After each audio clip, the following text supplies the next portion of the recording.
Hey, VC, I'm back. Been a while. Sorry about that. Work's been crazy, but here I am, back again, finally to do some more videos.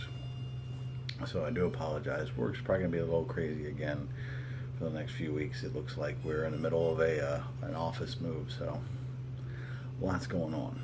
But I want to take some time to give a quick channel update on some stuff I have planned, but also I got a stack here that I picked up yesterday from Record Store Day and points unknown.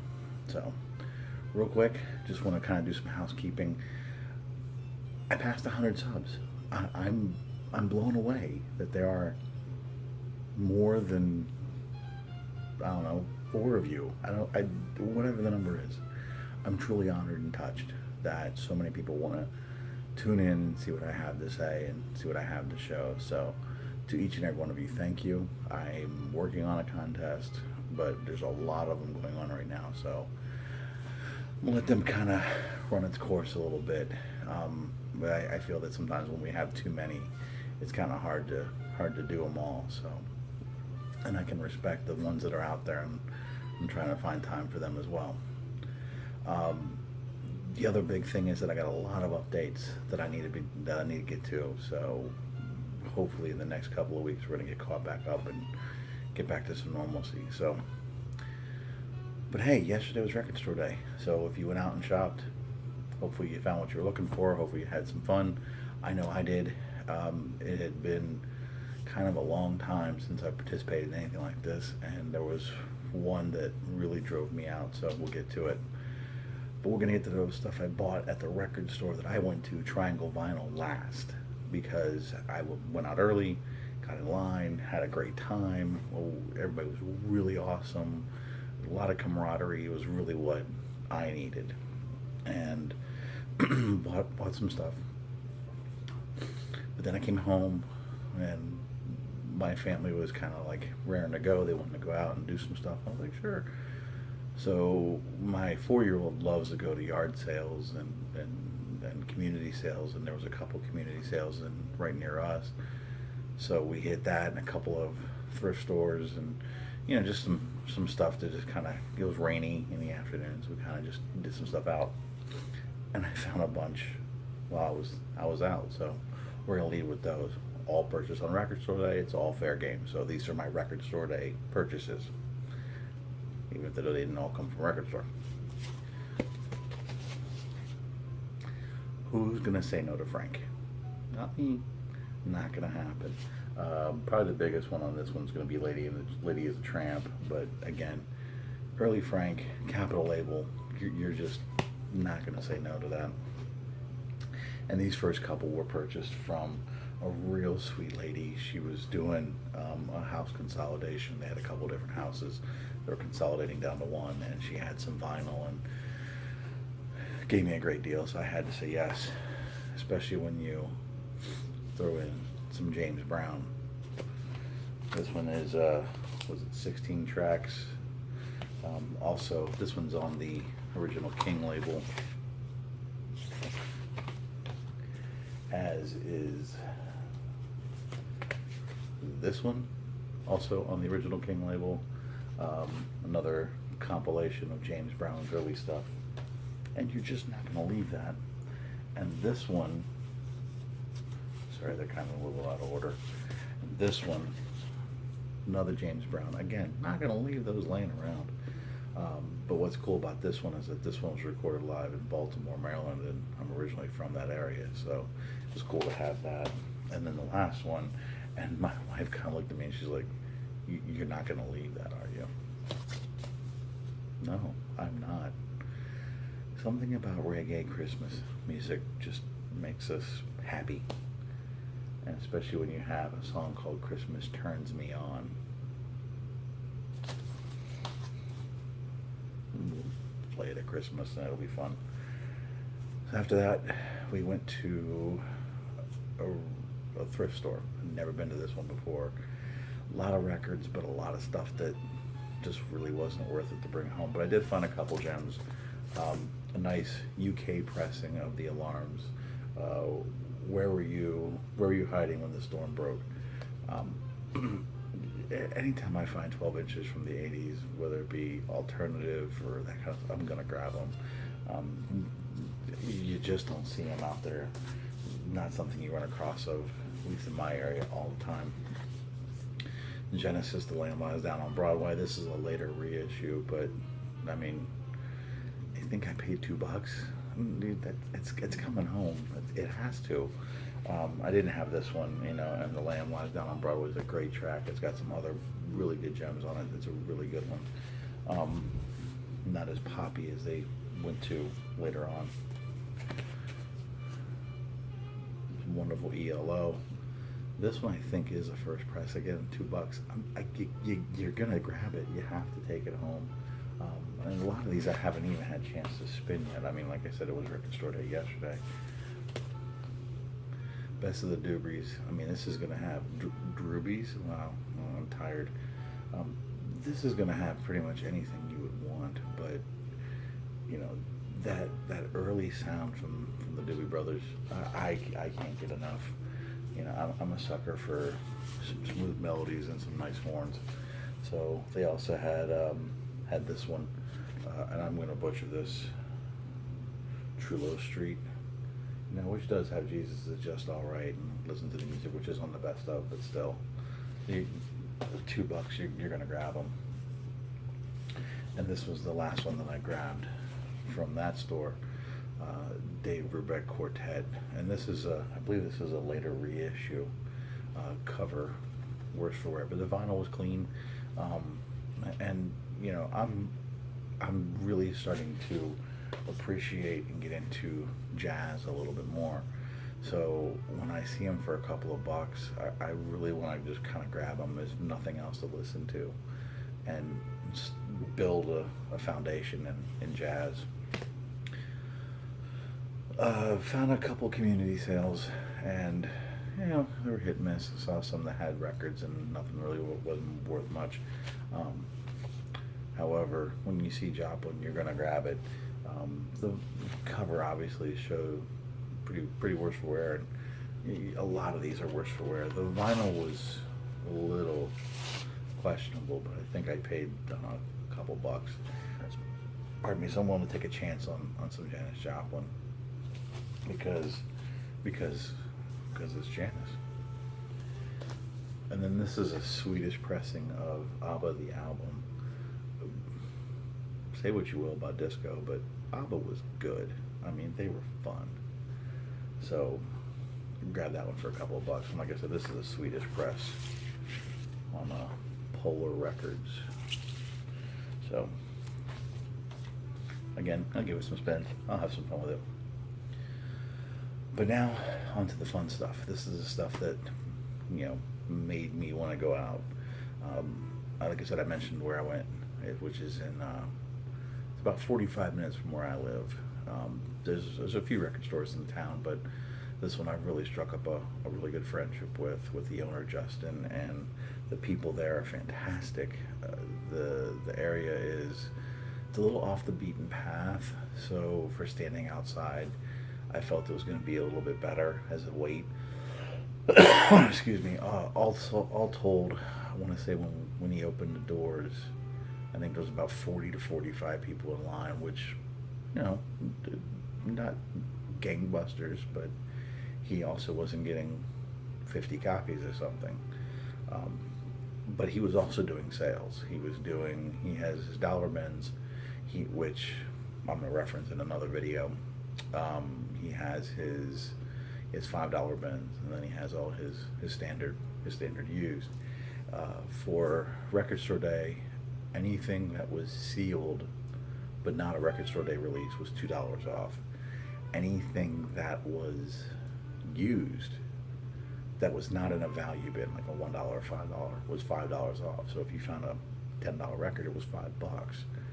And then his $1 and $5 were buy one get one. So he had sales. I mean, he had a lot of collections come in, so he was really just kind of saving it for, hey, buy your Record Store Day stuff by all means, but you know, And me having worked in retail and stuff like that, I knew where his profits were going to lie, so I wanted to kind of spread it out. And like I said, I mean, the must-haves of Record Store Day, there was one. And it was this. I am a huge David Axelrod fan.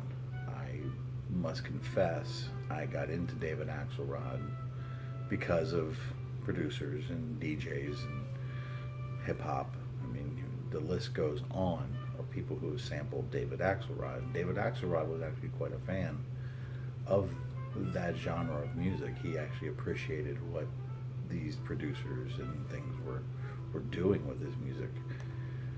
A lot of question as far as how to catalog this one, Songs of Innocence, and then the other one, Songs of Experience, which are kind of like a combo. Is it jazz? Is it funk? Is it soul? It's all of it. And I never thought this would see a proper reissue. When I say proper, this was done from the original Analog Masters. I didn't even know they were still around. So when I saw that, I knew I had to get it.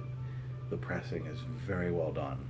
I'm very happy with it. Comes with like a 20-page booklet or something like that. So if you're a fan or you're on the fence, I would probably encourage it.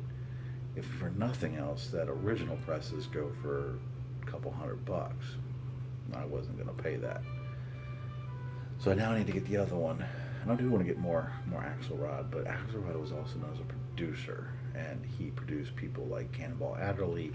He was really big on the Capitol Jazz catalog in the 60s. So I'm very happy to get that. There was a couple other things I was looking at, but I'm hoping that since I did want to buy, I'd had my eye on a few used pieces that he had. I wanted to kind of spread out the love. This was my one must-have. There was a thing of Thelonious Monk I want to try to see if I can make sure I can grab. That one wasn't terribly expensive. I was thinking about the Pink Floyd mono mix, and I've got the reissue on stereo, and to me, I like the effect of the back and forth.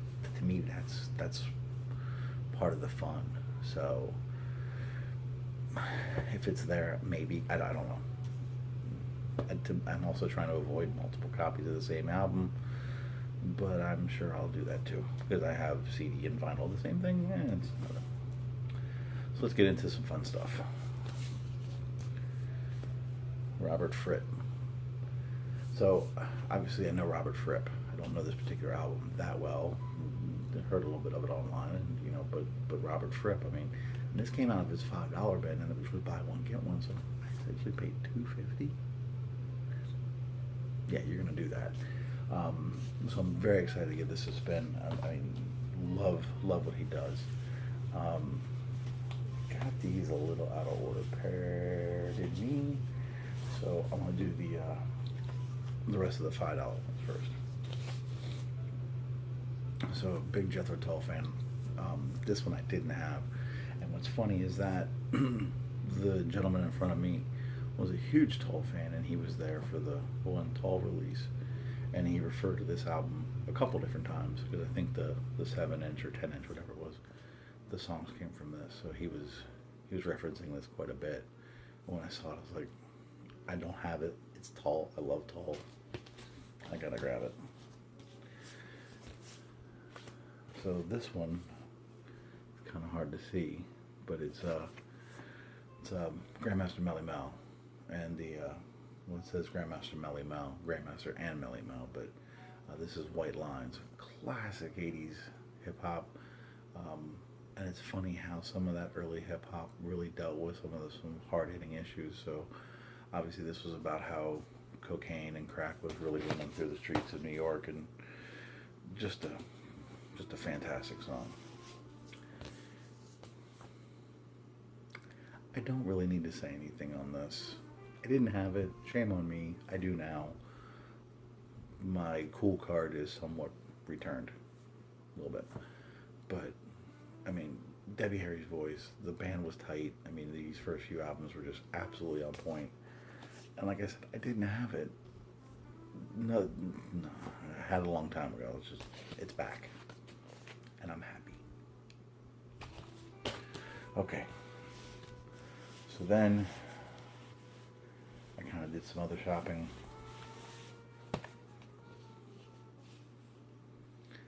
I see Jimmy, I buy Jimmy.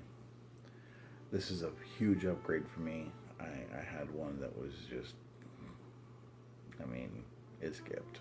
It was bad. So, very happy to have this. So, I showed a picture in the Facebook community, and it was the week before Record Store Day, and I had a decent haul from Triangle Vinyl. Like I said, they're my go-to spot. So, and I showed there was a bunch of LPs in 7-inch, and they really don't carry 7-inch that much. He focuses just on the 12-inch vinyl, whether it's LP or single. But when he gets offered a collection, he'll buy it, and sometimes it's mainly he's lowballing because he's going to sell it low because he wants it to move, and it's kind of like the vehicle to get you in the door. Hey, I bought a collection of blank CD, whatever CDs. You peruse, you grab a few of those, and then while you're there, you hit the bins, because that's what we do, because we're all addicts. And then there was a Wilson Pickett 45 that I didn't catch that when I bought it. It had a big crack in it, so it was really sad. So, and now I have the best of Wilson Pickett. I mean, you can't go wrong with it. I mean, to me, his Atlantic years are just, pick one, buy it, you're going to have a great time. This one obviously has so many hits of chalk on it. And I didn't have any Wilson Pickett on vinyl. I mean, it's scary to think I've got a nice number collection, but I'm still building. I'm still grabbing things. Had to grab this, saw it at a good price. It's a Canadian first press, and he discounted it because of the split, but it's perfectly on the seam. And I mean, I can glue that. I don't even have to fix it. It's gonna go in a plastic bag. Vinyl is very clean, and I'm very happy to have Klaatu. It's so hit and miss. I won't find this stuff for like 6 months. We just won't see it, or it's super high priced, and then we'll grab it, and then we'll see it start to flux in. Kind of like with this. This one was for the condition.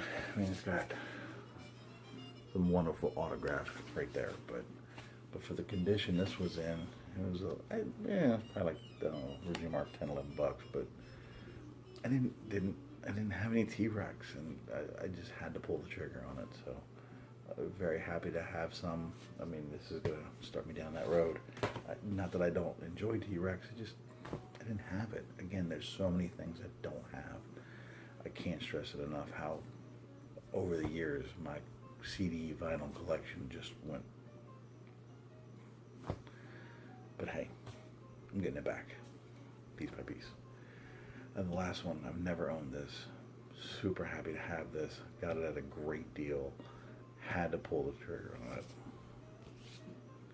Some just awesome Psych Garage Rock. It's got a couple of minor issues on the cover. Obviously, I'm holding it the right, the sideways way so you can see what it is. But I mean, the vinyl is decent. There's a mark or two, but it doesn't look like it's going to affect play. I haven't had a chance to give it a proper clean-in spin yet. But I cannot stress enough how happy I am to have this in the collection. This is one of those ones that I thought that when I did, I was going to have to pay. And I got a deal. So that was my record store haul. Like I said, one real release. But when you buy it on Record Store Day, it's really just all part of the fun.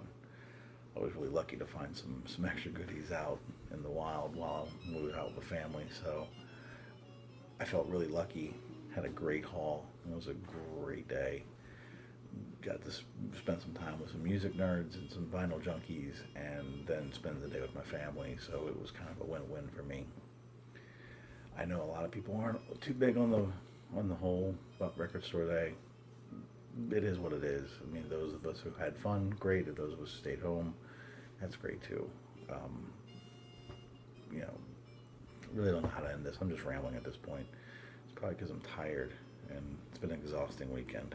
So, again, I want to thank you for those people who watched, liked, commented.